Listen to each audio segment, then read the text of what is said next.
Hi, I'm Jennifer. Welcome to Orton Gillingham Coaching. Today's video is going to be on our Reading Consonant Deck. In many videos, I show you the phonogram cards for vowels, but today I want to go through the whole deck. It's 46 cards, and when I say the reading deck, I mean you show the card, the phonogram card, they say the sound, they say the keyword, and then the goal is to be automatic with these cards versus a spelling a vowel or a consonant. For instance, C can say, or the sound S can be made with a S or a C. So that's spelling. This is reading. So they may have one sound, they may have two, but we're going to go through this deck. The only other thing I want to mention before going through the deck is that this is not the order that we're going to teach them in. That's on your scope and sequence. This is just me with the Reading Consonant Deck going through my deck. Somebody else may have something that varies, but this is the deck that I have, and I'd like to go through and share that with you. These are the cards that make one sound, and I'm going to give you the card and the key word on it. B, b, bat. D, d, dog. F, fish. H, hat. J, jam. K, kite. L, lamp. M, magnet. P, pan. R, ring. Hold on to that r. T, top. V, Valentine. W, wagon. Y, yarn. Z, zebra. Now I teach QU together, always, never teach them apart, and it's qu, because you will never see in the English language a Q without a U. So just teach it together, and it's qu, queen. And that is taught as one consonant. So those are the letters that make one sound with their keywords. Eventually, you're looking for automaticity with these cards, and eventually the student can just say, ooh, they can drop the keyword and the letter name. But at first, I would always do letter name, keyword, and letter sound. Next, we have the cards that can make two sounds. We start with the C. C can say k as in cat, and C can say s as in city. And I have a sentence, cat in the city. Then we have G, which can say g as in gum, and j as in germ or germy. And they say gum that's germy.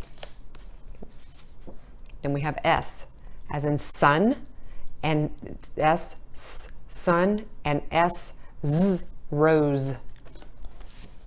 Then we have X as in eggs, it, and box, and that is the GZ is how the X it's pronounced, and box is KS. And then we have N, and it's N as in nose, or think as in kind of an NG sound, think.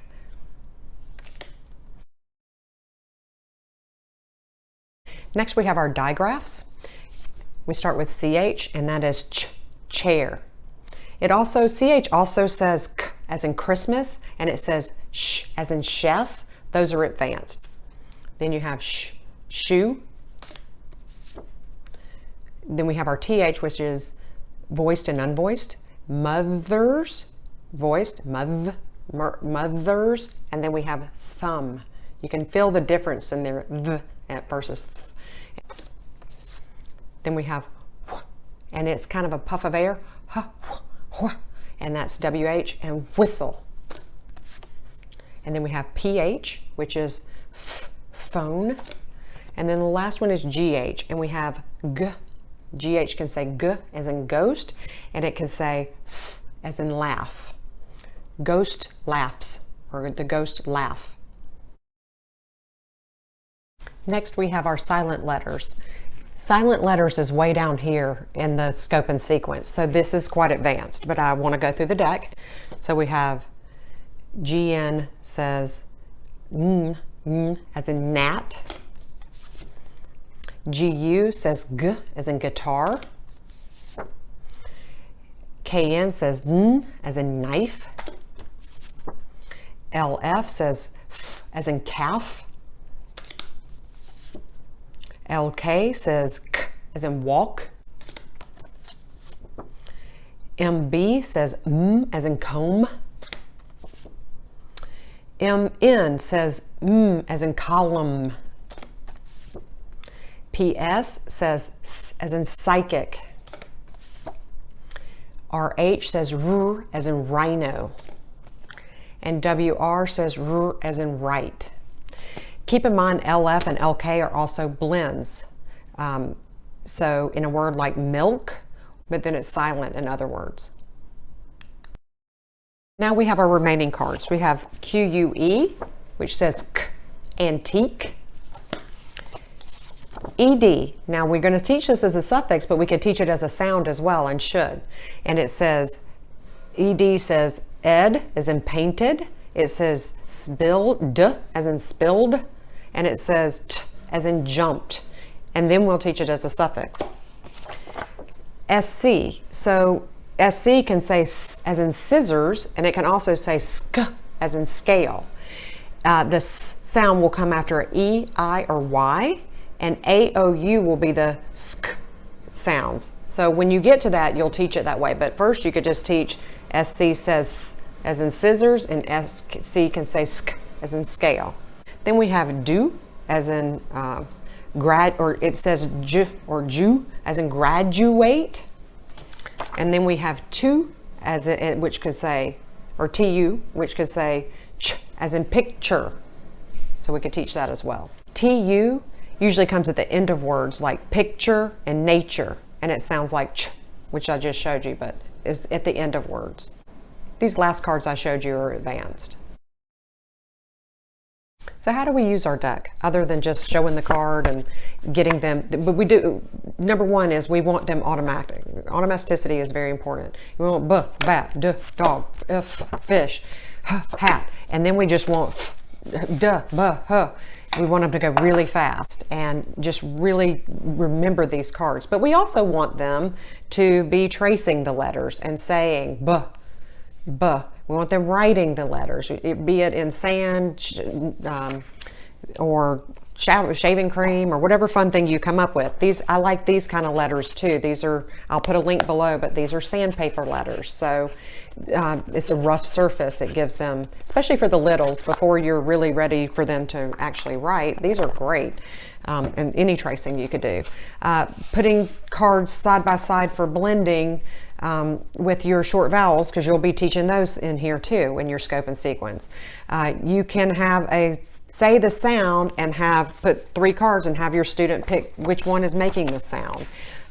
Your imagination's the limit. It's really just getting the 3-prong, write it, kinesthetic, feel it, hear it, and see it, and get it in. Everything else falls into place. It becomes much easier. We're really just trying to be very automatic with all of our things, so that when we start blending actual words, they know the letters.